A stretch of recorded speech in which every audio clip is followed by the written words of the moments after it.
Hello, good morning, good afternoon, good evening, depending on where you're joining from today. Thank you for joining our weekly live stream that we do every Tuesday at the same time, same place, same platform that you're listening or watching here today. My name is Eric Kimberling. I'm the CEO of Third Stage Consulting, and we're an independent consulting firm that helps clients throughout the world with their digital transformation journeys. We help them with software selection, digital strategy, as well as implementation planning and the implementation itself. I'm so glad to be here today.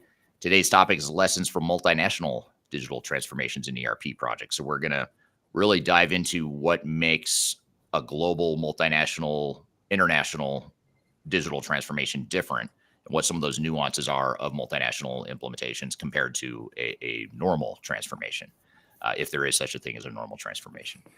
So we're going to dive into that here today with our two guests. I'm going to introduce our guests here in just a moment, but before I introduce our guests, just a couple of housekeeping items. One is this is a live interview format, so we are streaming live to LinkedIn, YouTube, Facebook, and Twitter. So wherever you're listening or watching here today, we are watching the chat and we are going to take audience questions. So we'd love to hear any questions you have for us here today. We'd love to hear from you.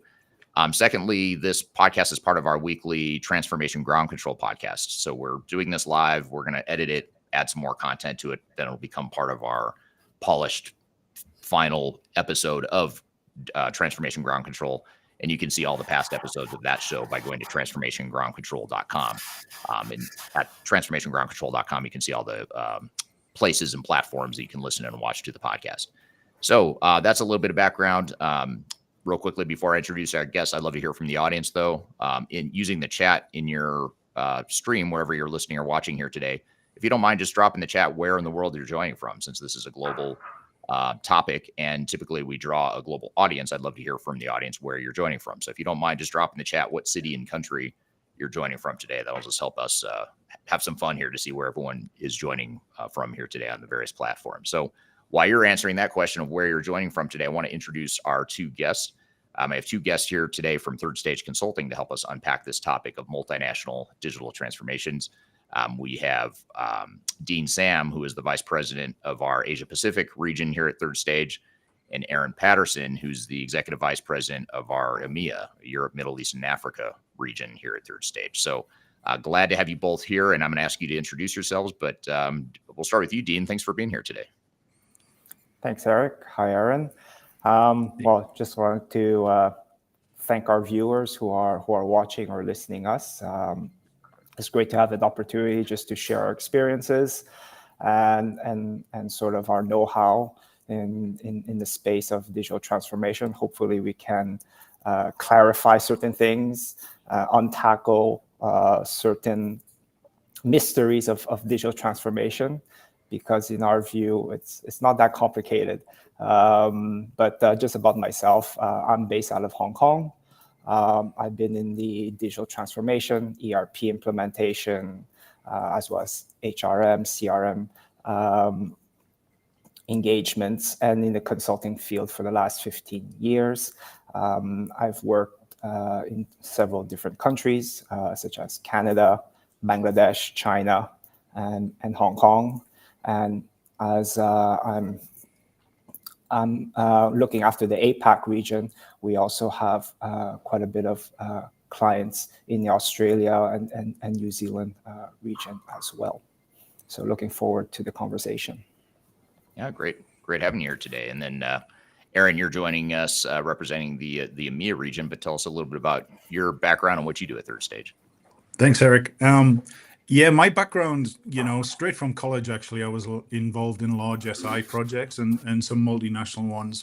I was actually a software developer for the longest time, and then gradually worked my way through a number of different roles, working on large projects, doing either system integration or consultant throughout my career. And luckily enough, as Eric knows, we actually got to work together on an international project back in the late 1990s, I think it was, or early 2000s. Down in South Africa, and we had a lot of fun down there. So always been involved in lots of different projects in lots of different countries, really enjoyed it. And if anybody's actually met me in real life, you know how much I enjoy talking about large projects and how to make them successful and some of the mistakes that we've all gone through. So looking forward to this conversation. Yeah, likewise. Good to have you both here. And that is an interesting tie here or connection to this topic here today is Aaron and I, had the first project we worked on together was actually in Johannesburg or in South Africa, throughout South Africa, working on a project down there. So it's only fitting that we would have this topic here today. And speaking of South Africa, we have just kind of turning to the audience and where people are joining from today. We have several people that have chimed in on where they're joining from. Alcinda, coincidentally, is joining us from Johannesburg, South Africa on LinkedIn. So thanks for being here again, Alcinda. Dan's joining from Reston, Virginia. Derek from Chicago. Craig from Hereford, UK. Pamela from Connecticut. Sid from New Jersey. Patrick from Ireland. And Kay Trivovel joining from Ghana, West Africa. So we've got people joining from all over the world here today, as we typically do, but even more appropriate and more fitting here today that we'd have people throughout the world to give them the topic here today. So I guess just to start and really just to kind of get into the conversation here, and maybe here I'll start with you, Dean, on this question. But so digital transformations are difficult. I think we can all agree on that. Digital transformations are maybe not complex or don't need to be complicated, like you said, Dean, but they are difficult for a lot of organizations. But what makes multinational implementations even more difficult than a typical, single location implementation or transformation? Yeah, I think it's just about the scale of the project, right? Number one, if you're going through a digital transformation or system implementation in one location, that's already a program in itself, right? It's not just a project, it's a program. You got to think about different things. You got to not just the technology, but the preparation in the organization, the process reviews, the functional requirements, the data cleansing. That all has to be done internally. And then there's the change management piece. And then you add in the technology and the vendors as well. And then it escalates not the complexity, but the management level that's required to oversee all of those moving parts. So that's for one location. But now we're talking about multinational. Then we have a program in one location. We probably have to have a program for a regional location now. So combining different locations. And then probably when we're talking about global, so we probably have to have a global program to put an umbrella on top of that. So we're adding different program management levels, not just project management, but program management levels in order to get through this multinational global implementation project. So it's just the scale and the number of people that needs to be involved is quite incredible. So the team or the client needs to be equipped with solid people all around, and they need to be working on the one same song sheet, and that's what's missing, really, right? You need to have a framework. You need to have a consistent strategy from global to regional and to per location. So it's a lot of work and a lot of preparation is required. And we talk a lot about phase 0 being extremely important. This phase 0 has to be on steroids in order to get that done. Very, very true. I mean, you've got multiple ways of operating. Typically, you have multiple operating models. You have different org structures. You have different cultures. So it's a lot of moving parts, as you put it, to pull it all together. And we'll come back to some of those. I'm going to pull on some of those threads a little bit more here in a moment. But how about you, Aaron? What would you add to the conversation here as far as what, in your opinion, what makes these multinational projects even more complex and more difficult than a single site implementation? Yeah, I think Dean covered a lot of the good points around the actual scale and the management of that and how complex that is. I think there's a couple of things that are pretty unique to the multinational in terms of how it might impact. Some of those are cultural differences, for example, right? So you have truly different cultures across nations as opposed to just within a single organization in a single country. And that can, manifest itself in a number of different ways, even just getting a common calendar together, for example, different holidays in different countries, different times, religious holidays where work isn't done, for example. There's a number of different things that have to be taken into consideration that you wouldn't necessarily have to deal with if you were dealing in one country. The other side of that as well is really the the compliance and regulatory reporting, right? You get into a whole different ball game when all of a sudden you're doing tax returns for 80 countries instead of one, and you're trying to pull financial information in a consistent way, when the organizations that are actually in control of licensing you or authorizing you to work in different countries, you have to deal with a lot more complexity, and a lot of times it's very localized as well, right? It's not something that can be laid down from the top and standardized right the way across the organization. So those are probably two of the things that you always run into in terms of multinational that I've found and need to be addressed in a controlled and organized fashion. Yeah. And you both have alluded to this concept of culture, as far as just the different, not only the geographic cultures, so operating in different countries on its own has different cultures because of the people in those countries, but you also have your own unique cultural differences just within the organization, across locations. So what are some of the, and I'll start with you on this one, Aaron, but what are some of the common cultural and organizational challenges that are faced during transformations that involve multiple countries? Do you have any examples or examples of types of things that are challenging from a cultural perspective on multinational implementations? I think really there's probably a couple of things. I don't think, there's resistance to change in general. And I think as a multinational organization, you would still tackle that in very, very similar ways in terms of the actual program itself.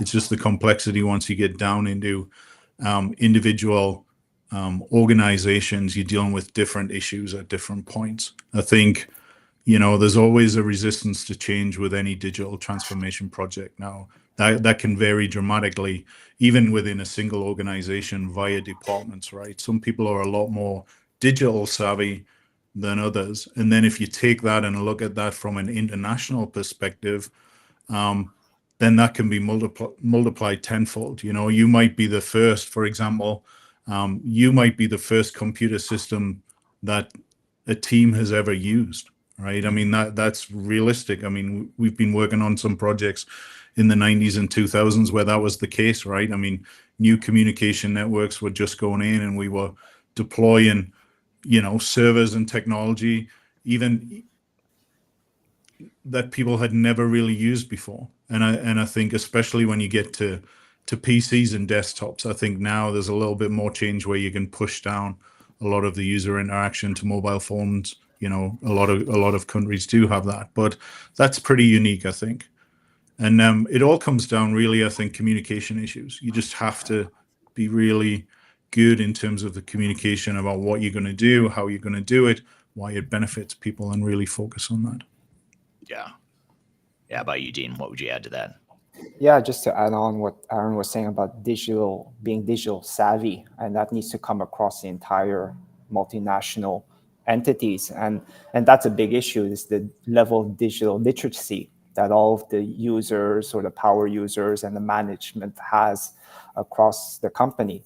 Because if you're implementing a consolidated and integrated system, a common consolidated integrated system across the organization, I mean, everyone needs to have a minimum level of sensitivity and awareness of what information is, right? They need to be sensitive to that. They need to understand the value of having data in front of them and how they can use data to help them better, manage their operations, basically, to better plan. So that's one area. It's the being sensitive and having that digital awareness or that information awareness. And then second piece is being to know the best practices, that systems do offer. We've come across manufacturing organizations where they never built a bomb, right? They didn't know what a bomb bill of material was, for example. So you had to go and taking what Aaron was saying about communication, is you got to understand what they don't know first, and then you work your way backwards to give them the tools or the understanding of what are those simple building blocks, but extremely important building blocks when you set up and configure a system, because you can't you're not going to be using and leveraging the system if the organization doesn't understand some of these best practices, whether it's a bill of materials, whether it's setting up cost centers, for example, right, or a costing bomb, or different planning levels, and so forth. So that needs to come across, and everyone needs to be on the same page. Yeah, it's a great point. I mean, there's a school of thought in the technology space where we don't need to worry about our current state. We just need to worry about our future state, and define our best practices that we're going to use in the future state. But I think what you're both saying is, yes, we need that future state. Don't ignore it, but you also can't ignore the current state, which is this is where we are today. And each location is going to have a different level of maturity, as you guys mentioned, a different skill set, a different culture, and a different way of operating. And this is especially true if you're moving to more of a common standard operating model across the country or across the world. That's going to put even more pressure on understanding the current state of each of these different locations. So those are great points. I want to turn to the audience too. We've had more people chime in on where they're joining from today. I want to say hello to Jays Reeve from Toronto on LinkedIn. Another Craig is also from Johannesburg, South Africa. So their ears must have been ringing, Aaron, when they heard us talking about South Africa. We've a few people from South Africa here. Rana from Dubai, Mecklin from the Third Stage Consulting Team in Washington, D.C. Thanks for being here, Mecklin. Darian's joining LinkedIn from Denver. And then Yeshwant is joining from Bangalore. So thank you for everyone chiming in on where you're joining from today. Sandra is joining from Chicago on YouTube. Thanks for being here. Here's a question I want to get to. Or actually, I'm going to pull up a comment and then a question from the audience here. Bear with me. I just lost it. No, where'd it go? All right, I'll come back to that comment I was going to pull up. But here's a question from Dan on YouTube. Dan says, when doing multinational ERP implementations, how important are localizations such as US GAAP and Brazilian tax? And those are two, very specific regulatory localizations. But maybe I'll broaden it a little bit more, not only to talk about regulatory localization, which is, you don't have a whole lot of choices to make there. You either you're complying with the law or you're not. So it's a little bit more maybe easier to answer the question around regulations because you do have to localize from a regulatory perspective. But what about just localization in general? How do you navigate that balance between the organization that wants to centralize, standardize, integrate operations, become one company versus the other extreme, which is we've got different countries operating differently. They know their markets best. They've adapted their, the operations to the local markets, and let's just leave them alone and let them operate independently. I mean, those are two extremes. It's not an either or answer. Obviously, there's a whole continuum of where we might fall on that spectrum. But let's start with you, Dean. How do you navigate that whole decision around, do we standardize and integrate across the globe, or do we let each country operate independently? Well, you need to have the localization factor there, or else the actual entity will not be able to run its day-to-day business. I think the key thing here is when we talk about standardization and process consistency, those are just as a high-level talking points, right? In order for, let's say, system implementers to get the deal done, and they think everything's going to be nice and rosy at the end of the day when we turn the system on, but it never really happens like that.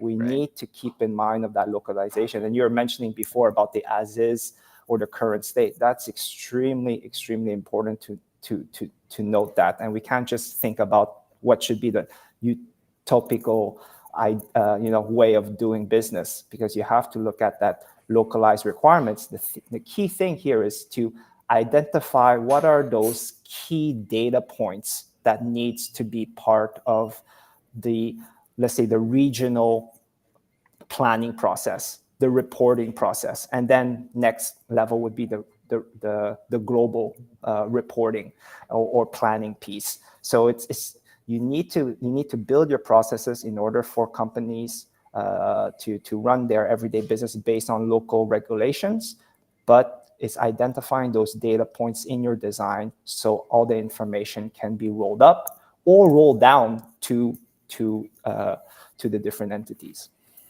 Right. Yeah, that makes total sense. How about you, Aaron? What would you add to that? Yeah, I think I think, you know, tying in with what Dean said, one of the key things that I've seen is really it's deciding what you actually want from the project, right? At the very start in the strategic alignment workshops up front, what are the goals? Are you trying to get standardized reporting by country, by department, by whatever? And then really understanding as best you can the balance between pain and process, right? I mean, if you go down and fix the process for a multinational organization outside of purely legal requirements in each one, you will go through a lot of pain getting that system accepted in all of your different areas. Now, if you have a completely custom solution, as Dean kind of indicated, you're not going to meet the goals of the project, right? So it's finding the balance between purely custom and very rigid in the implementation and the processes that are put down, finding the right balance there. And what that really is why are you doing this project, right? I mean, what are the goals of this project and what am I trying to see? If it's process optimization across supply chain, for example, does that vary? Do you have separate KPIs in your different countries versus at the head office? And how does that translate into the actual system that you're going to deploy for the end users? And really, I think, you know, having done a number of these, a lot of it comes down to the individual organizations, right? They have to decide what do I want out of this project? How much pain am I going to go through and bear in order to get the end results? Or how much am I focusing on let's do what's right for each individual department or each individual country, and then we'll deal with a lot of the consolidation of data and cleansing and things at a higher level and be able to pull that out. And so really it's an individual balance, I think, between the companies in terms of the strategic direction and then the local impacts and where in the balance that line gets drawn between those two things. Yeah, that makes total sense. Here's a couple interesting comments. This is the comment I was trying to find earlier that I lost. This is from Sid on LinkedIn. Sid says, great point regarding holidays. In certain Gulf countries, the workday is Sunday through Thursday. And that's just a great example of how you can get misaligned culturally if you're not mindful of the fact that, okay, our core team might be operating Monday through Friday, but we have operations that are in the Gulf region, for example, that are operating Sunday through Thursday. There's different holiday schedules, different, religious observations and holidays and things. So just being mindful of that stuff and understanding that half the time that's half the battle, is just being aware of the differences and trying to accommodate the best you can while you're going through these projects. Because you also have to think, if you're doing a global project, there's already going to be a perception, for better or for worse. There's already going to be a perception that the global team is pushing and forcing changes that local operations may not want. So if you add to the fact that now you don't understand that they work Sunday through Thursday instead of Monday through Friday, or that they have certain holidays that you don't observe, in your country, that lack of understanding just creates a greater divide and a greater perception that you don't understand our local operations. Therefore, I'm going to resist the change that you're trying to force on me, here at the local level. Yeah. And I think that's really a key point, right? For me, especially when I first started working on these projects, there's a lot of additional ways that you can mess things up.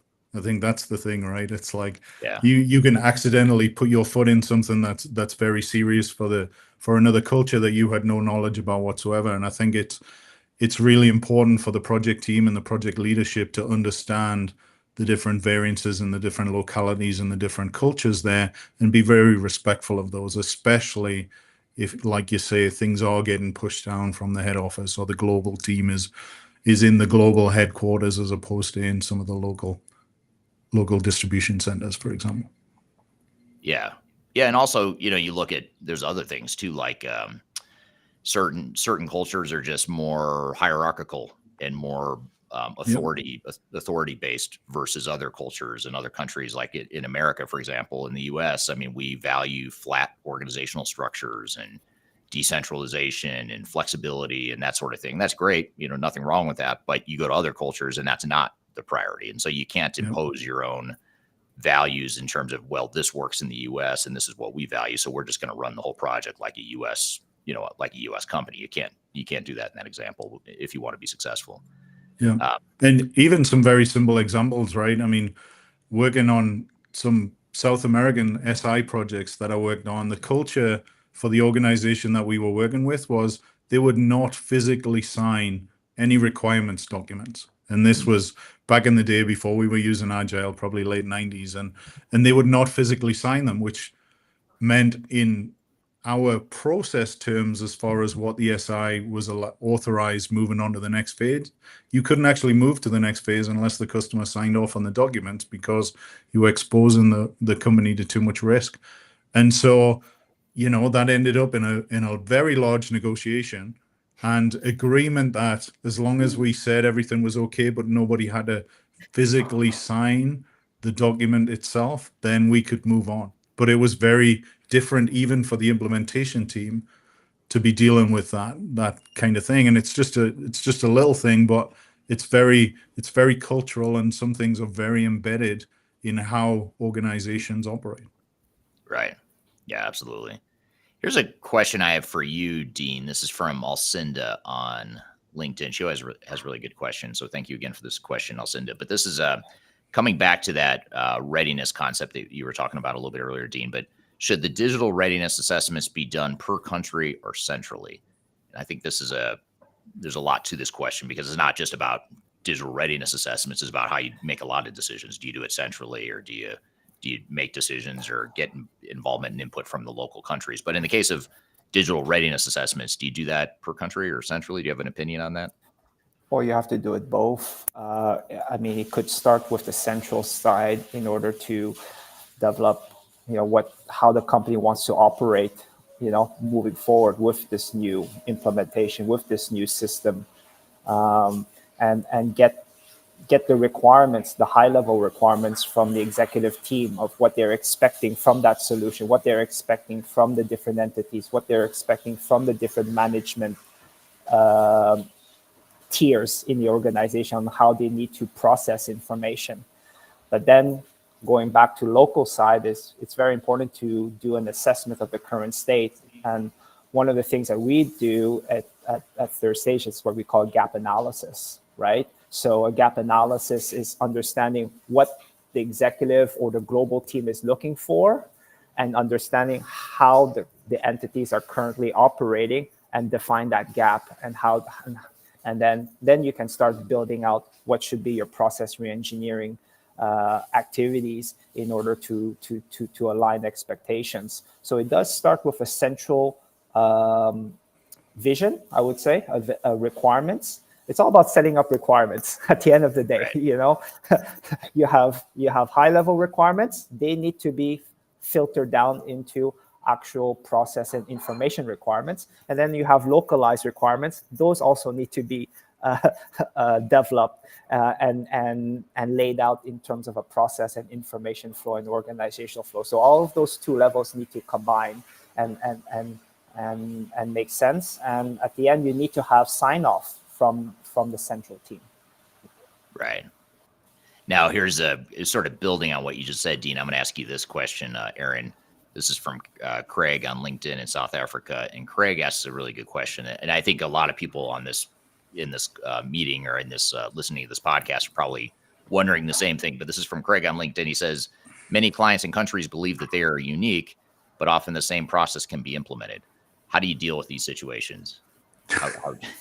That's a big question, Aaron, but I'll start with you to see what your thoughts are. As simply as possible. I think, a lot of it is it really is change in communication, right? And bringing people along. Sometimes if they are actually using the same process, or they can use the same process, you can get them there without the realization that the local organization is actually agreeing with the head office or how things were going to be anyway, right? I think a lot of times it's very important to make sure the local team feels part of the process. And if you as a consultant can see that there's a lot of similarities between the processes for different departments or organizations or countries, then it's in your best interests to help them along the journey so that they feel like they got there themselves. I think if you come in with the approach of just, hey, this is how we're doing things, this is what's going to be good for the company as a whole, you can lose a lot of local talent and local project team members with that approach. So really, being smart and aware of where you're trying to get to, and helping the team get to some place that is right for both them and the overall organization.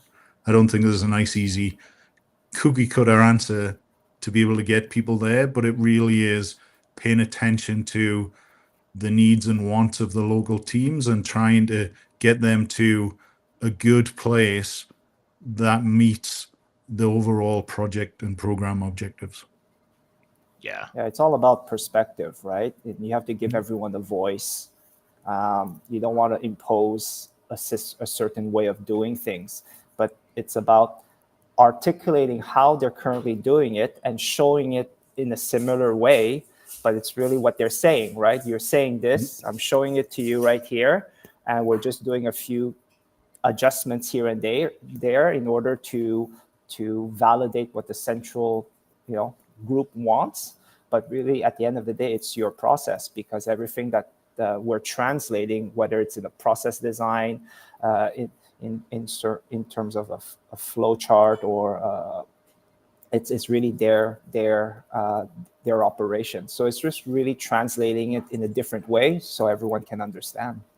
Yeah, and it's interesting that something you guys are alluding to is that sometimes it's perception. So much of this that we're talking about is perception. If the people perceive that you are forcing or imposing a change on them, especially if it's coming from another country, a lot of times that resistance is greater than if we said, let's forget about the fact that this idea originated in the US or in the UK, and now we're trying to force Saudi Arabia to adapt the same process. If you sort of depersonalize and say it's not about like the US or the UK or Saudi Arabia, it's about us as a company.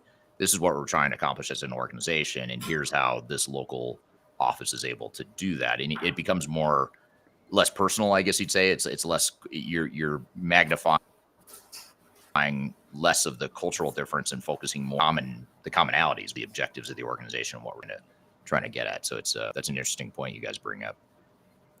Sort of related to this, maybe a little bit more on the technical side, what we were just talking about the localization piece of it, is when you look at systems. This is a question from Rana on LinkedIn. And Rana says, sometimes organizations are using more advanced but disintegrated apps. It presents a great deal to implement an integrated ERP, but with somewhat lesser or complex functionality. How do you cope with these issues? And maybe another way to frame this would be to say, a lot of times the local office may have an app that they've installed just for them that's perfectly aligned with what they want, what they need.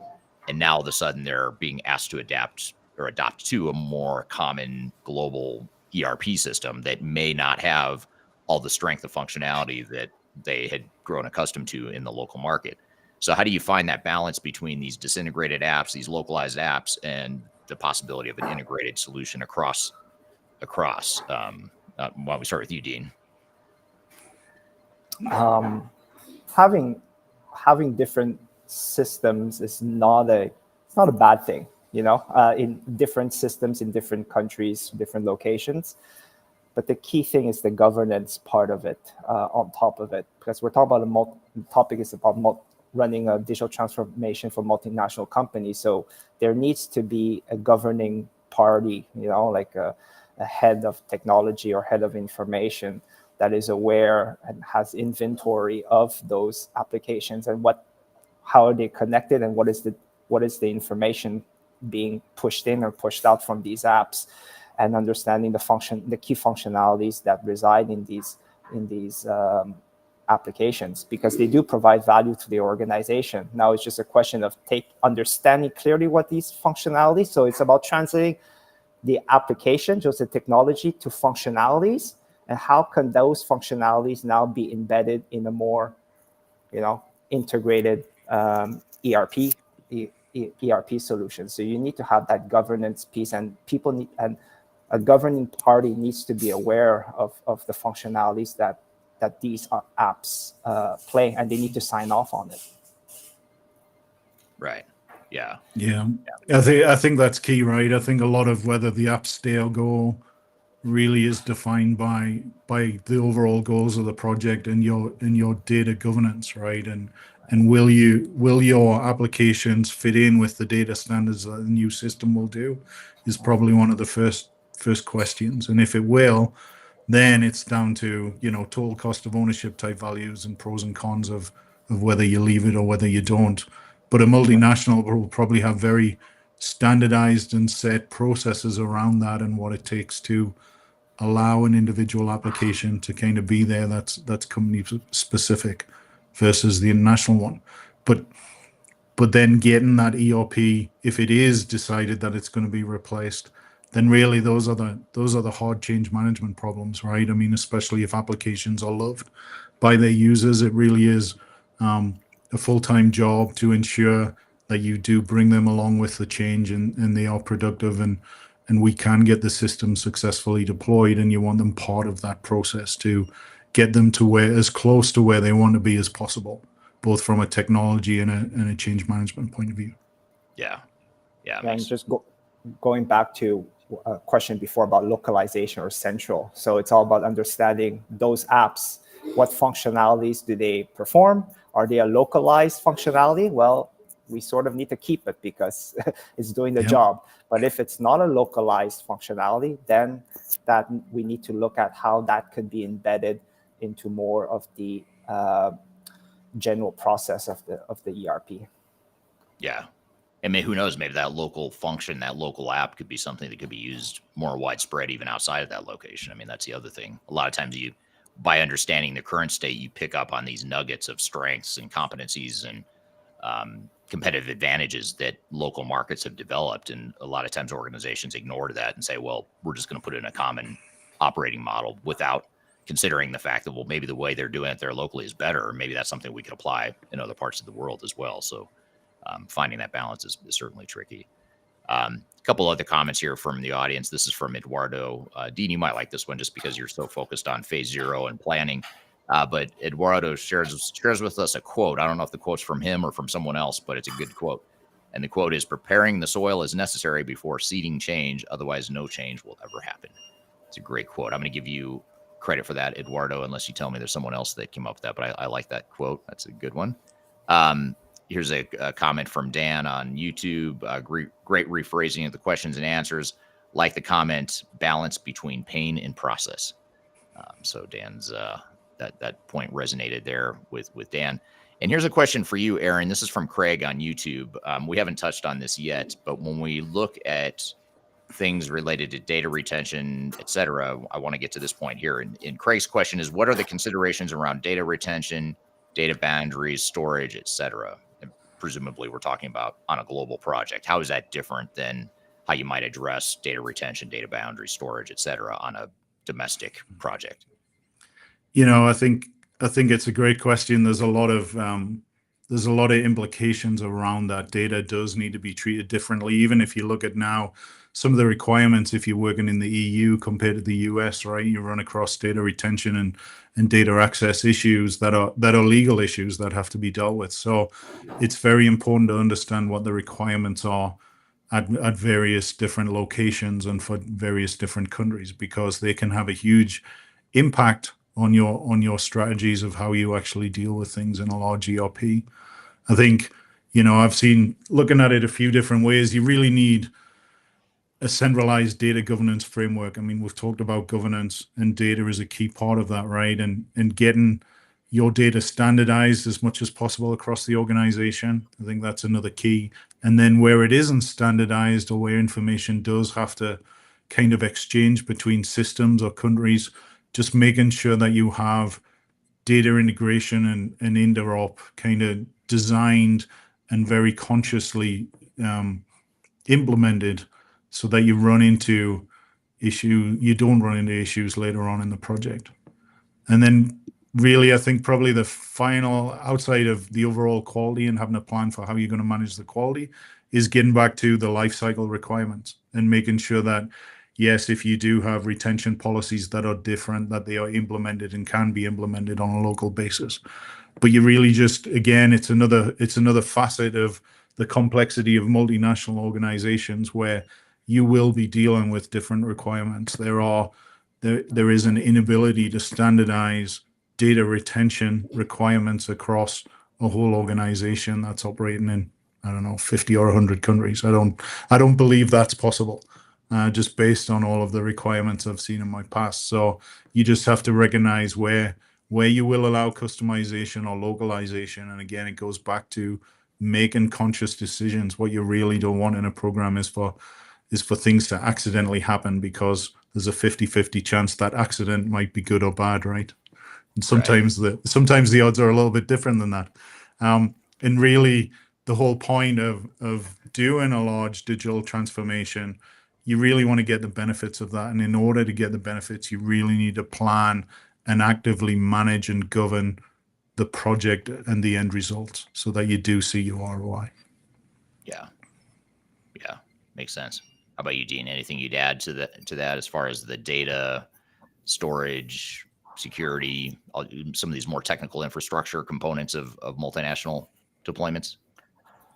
Well, I'll just piggyback on what Aaron is saying about the planning of the data. I think the rollout strategy that the multinational company set up, because such a big company, such a big project or big program, you can't have a big bang. You'll have different phases, multiple phases in different locations. So the first thing is in your phases, you need to identify what are the data requirements required in each phase, and making sure that there's a closed loop management process set up in the data that you're going to use. So you're going to get the benefits from every phase of every implementation. For example, if we're just implementing sales, it's not going to give you anything, because that's all you're not linking other departments, other processes together with an end-to-end view. So it's really setting up your rollout strategy, identifying your phases, identifying what are the key data sets required in that phase and in each phase, and how does that data set flow throughout the process you want to implement, and then you'll get the value from every step of your implementation. Yeah. Yep. It's well said and good advice. One thing before I get to my next question here, I want to share one thing with the audience.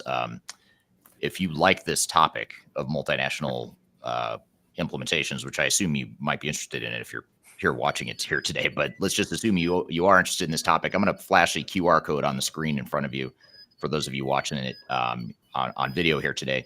And it's a registration link to our upcoming conference. It's a digital transformation conference that we're hosting in October in downtown Denver, Colorado. So you can join in person or you can join remotely, virtually with a virtual pass. But we're doing a conference. The three of us will be there to talk about this and other topics related to digital transformation. So if you are interested in learning more and diving deeper with speakers from Third Stage Consulting, as well as other industry experts, we're going to have a couple dozen speakers, great entertainment. It's a 3-day event, downtown Denver. If you're able to join in person, or you can join remotely, scan the QR code in front of you and you can learn more about the agenda and the pricing and all that stuff. So we'd love to see you there. So I'm going to leave that QR code up for the rest of the conversation here today while I get to some of these other questions as we're going here. So a question I have here for you guys is that we haven't really gotten to yet is in a case study. And I'll start with you, Dean. Maybe you could give us a case study here. Could you give us an example of a successful multinational digital transformation, and maybe what was it, or what were the things that made it successful in your experience? Right. So I'll give you the example of, let's say, a manufacturing organizations with over 30 manufacturing sites across, let's say, a dozen different countries. I think the key thing, number one, is you need to have a centralized technology implementation team. Number one, that's overseeing the whole global rollout, and ensuring the right best practices, the right consistency, the right standardization, and the right data requirements are being rolled out in each of the locations. So you need to set that team up very importantly. The next piece is, let's say in the manufacturing organization, we're talking about manufacturing, or we're talking about planning, right? So there's a lot of things to plan. You have financial planning, you have material planning, you have manufacturing planning, you have distribution planning. All those planning cycles, where are they going to sit in the organization. Are you going to because that's why you want to integrate an integrated system, because you want to integrate and centralize certain planning processes. Instead of having 3 different sites doing their own planning, it will be centralized versus one regional, let's say, planning office, and they would be giving the plans, the material plans, the manufacturing plans, the distribution plans to perform the execution. So it's important to set up your centralized planning offices as well, not just implementing the technology, because they're the ones who are going to be receiving information, the data information of what's happening on the floor, and then they're going to replan for the next planning schedule, and also they're going to give the new plan or the next plan for the next cycle to the execution teams. So I would say that's extremely important. So 2 is to have that IT information team being centralized with their own team of business analysts. That's essential. That's part of that central team, and then they're setting up the processes and the configuration requirements for those locations, and setting up those centralized planning offices in order to use the system properly. Right. What about you, Aaron? What are some of the most critical lessons you've learned from being involved with multinational digital transformation projects? Like, how would you summarize some of the lessons learned? Or honestly, I think where I've seen companies do exceptionally well has been the deliberate focus on communication. And by communication, that's not just one way, right? It's 2-way. It's when there is enough knowledge passed down to the rest of the organization to let them know about what the project, what's going on with the project, why it's happening. And then also making sure, like we talked about, right, you're taking the understanding of the different localities and how that impacts their work and how that impacts the project, and allowing that communication back to be acted on. I think, deliberate planning of communication can really make a big difference, and being very proactive and getting out there in front. And I think what I've seen as well, one of the, you always assume good communication is really going to help with change management.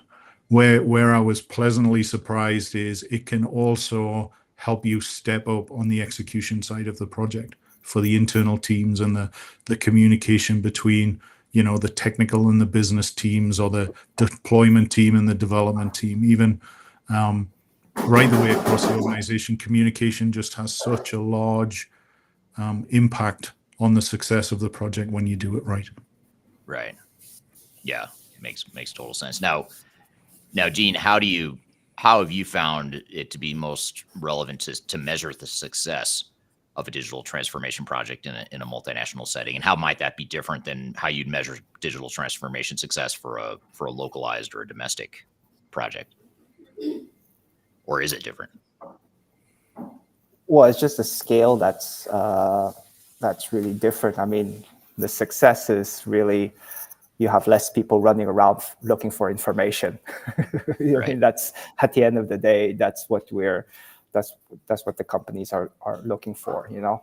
Reducing all those non-value added activities to look for information, to cleanse information, to export information into Excels, and then cleanse that out and put it back in and set the plan out.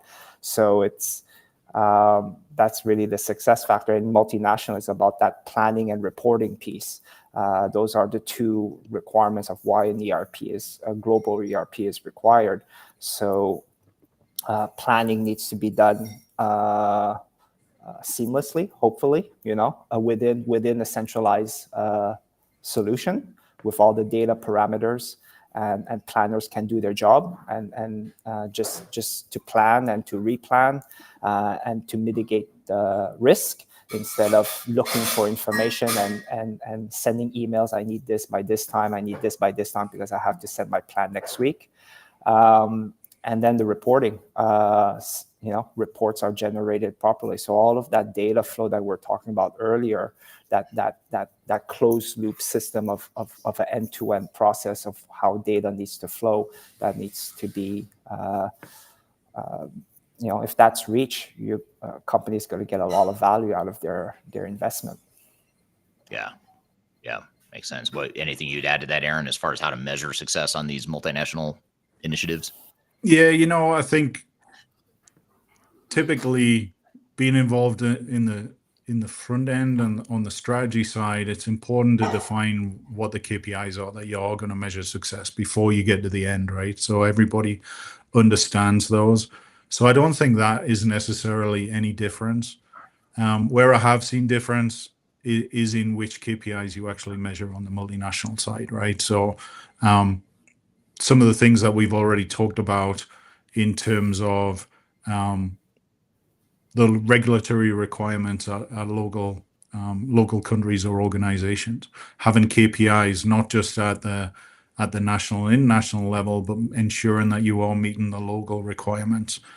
So that's done. And then getting back to the change management, keeping track of local adoption of the system by country or by department or by organization, and having some very specific KPIs where there has been a big gap, a big jump between what the previous technology was and what the new technology is going to be, because those are some of your risk areas, right? Having a successful deployment doesn't necessarily mean it's going to be a successful system for the next 5 years. You want to make sure that people continue to use that system, use it in the right way, grow that, provide feedback, and continually improve. And I think having KPIs around the adoption in the local areas gives you a good insight about how well that future process is going to be, so that you can take early action.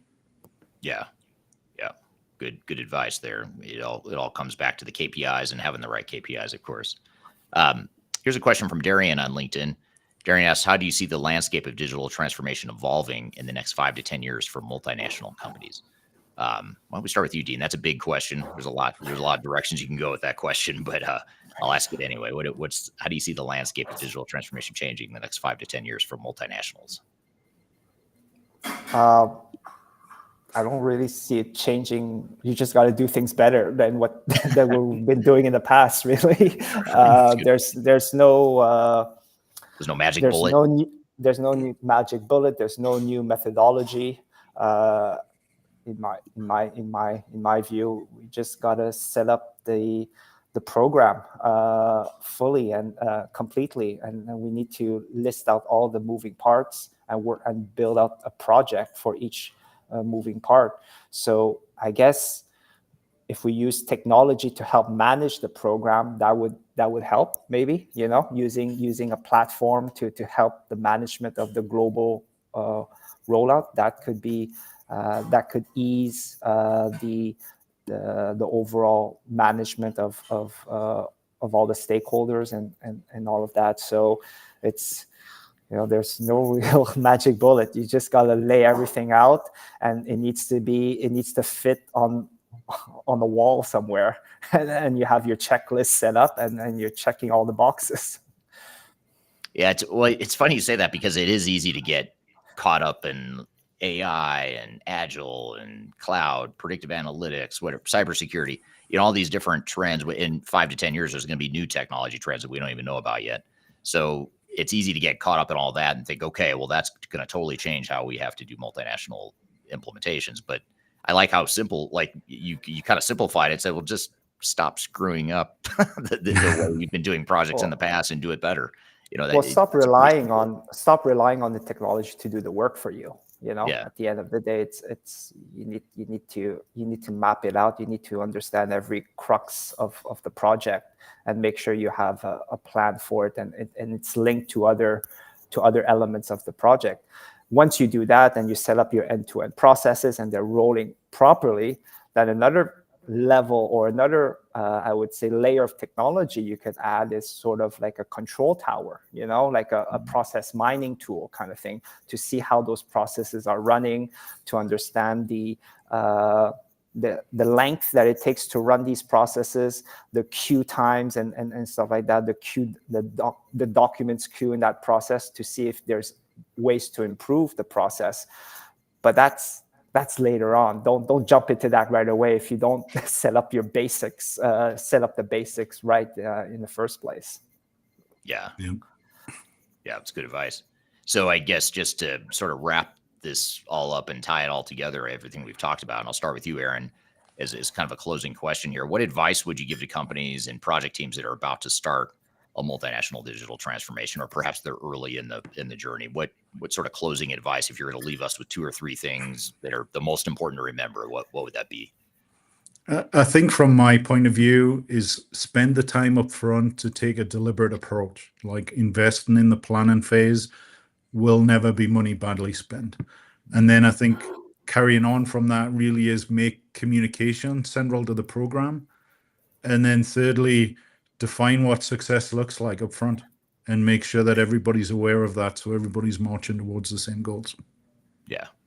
You have that common purpose, and we know why we're doing this project and what we're doing Yeah. to support the goals of the company. Yeah. How about you, Dean? What would you add to that? Yeah, well, implementing the technology is only at the final piece of the whole journey, really. I look at it as maybe the 80-20 rule. 80% is the whole preparation, right? It's everything, getting the whole organization aligned, having that digital strategy, setting up your data right, setting up your rollout plan, knowing what you need in terms of functional architecture and so forth.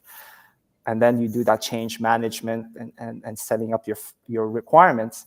At the end, the implementation should roll smoothly if you've taken everything into account, and that's 80%. So if you think an implementation, your implementation rollout is going to take 1 year, maybe you need to spend 3 years to prepare, not 6 months.